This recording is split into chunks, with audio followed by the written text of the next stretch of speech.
సంఖ్యాకాండము 13వ అధ్యాయము. యెహోవా మోషేకు ఇలాగున సెలవిచ్చెను. నేను ఇశ్రాయేలీయులకు ఇచ్చుచున్న కనాను దేశమును సంచరించి చూచుటకు నీవు మనుషులను పంపుము. వారి పితరుల గోత్రములలో ఒక్కొక్క దాని నుండి ఒక్కొక్క మనుష్యుని మీరు పంపవలెను. వారిలో ప్రతివాడు ప్రధానుడై ఉండవలెను. మోషే యెహోవా మాట విని పారాను అరణ్యము నుండి వారిని పంపెను. వారందరూ ఇశ్రాయేలీయులలో ముఖ్యులు. వారి పేర్లు ఏవనగా, రూబేను గోత్రమునకు జక్కూరు కుమారుడైన షమ్మూయ, షిమ్యోను గోత్రమునకు హోరీ కుమారుడైన షాపాతు, యూదా గోత్రమునకు యెఫున్నె కుమారుడైన కాలేబు, ఇస్సాకారు గోత్రమునకు యోసేపు కుమారుడైన ఇగాలు, ఎఫ్రాయిము గోత్రమునకు నూను కుమారుడైన హోషేయ, బెన్యామీను గోత్రమునకు రాపు కుమారుడైన పల్తీ, జెబూలూను గోత్రమునకు సోరీ కుమారుడైన గదీయేలు, యోసేపు గోత్రమునకు అనగా మనష్షే గోత్రమునకు నూసీ కుమారుడైన గదీ, దాను గోత్రమునకు గెమలీ కుమారుడైన అమ్మీయేలు, ఆషేరు గోత్రమునకు మికాయేలు కుమారుడైన శెతూరు, నఫ్తాలి గోత్రమునకు వాపెసీ కుమారుడైన నహాబీ, గాదు గోత్రమునకు మాకీ కుమారుడైన గెయువేలు అనునవి. దేశమును సంచరించి చూచుటకు మోషే పంపిన మనుషుల పేర్లు ఇవి. మోషే నూను కుమారుడైన హోషేయకు యెహోషువ అను పేరు పెట్టెను. మోషే కనాను దేశమును సంచరించి చూచుటకు వారిని పంపినప్పుడు వారితో ఇట్లనెను. మీరు ధైర్యము తెచ్చుకొని దాని దక్షిణ దిక్కున ప్రవేశించి ఆ కొండ ఎక్కి ఆ ప్రదేశము ఎట్టిదో, దానిలో నివసించు జనము బలము గలదో బలము లేనిదో, కొంచెమైనదో విస్తారమైనదో, వారు నివసించు భూమి ఎట్టిదో, అది మంచిదో చెడ్డదో, వారు నివసించు పట్టణములు ఎట్టివో, వారు గుడారములలో నివసించుదురో కోటలలో నివసించుదురో, ఆ భూమి సారమైనదో నిస్సారమైనదో, దానిలో చెట్లున్నవో లేవో కనిపెట్టవలెను. మరియు మీరు ఆ దేశపు పండ్లలో కొన్ని తీసుకొని రండని చెప్పెను.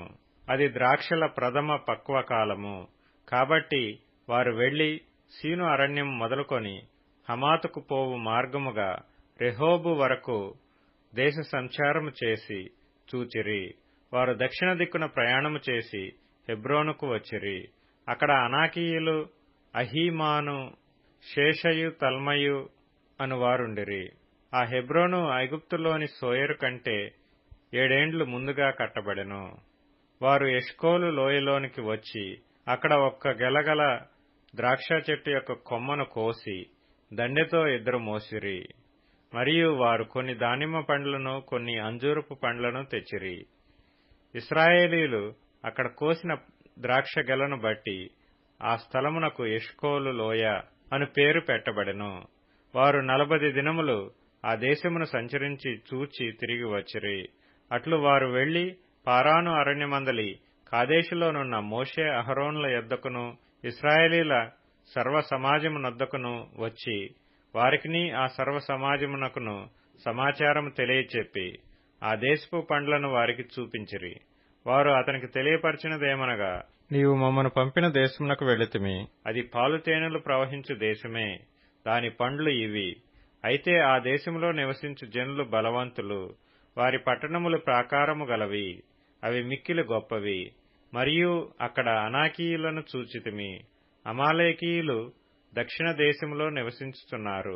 హిత్తీయులు, యెబూసీయులు, అమోరీయులు కొండ దేశములో నివసించుతున్నారు.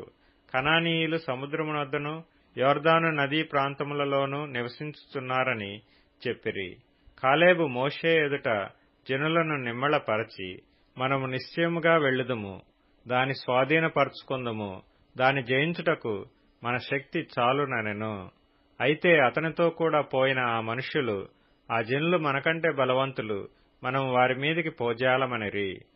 మరియు వారు తాము సంచరించి చూచిన దేశమును గూర్చి ఇశ్రాయేలీలతో చెడ్డ సమాచారము చెప్పి, మేము సంచరించి చూచిన దేశము తన నివాసులను భక్షించు దేశము. దానిలో మాకు కనబడిన జనులందరూ ఉన్నత దేహులు. అక్కడ నెఫీలీయుల సంబంధులైన అనాకు వంశపు నెఫీలీయులను చూచితిమి. మా దృష్టికి మేము మిడతల వలె ఉంటిమి. వారి దృష్టికిని అట్లే ఉంటిమనిరి.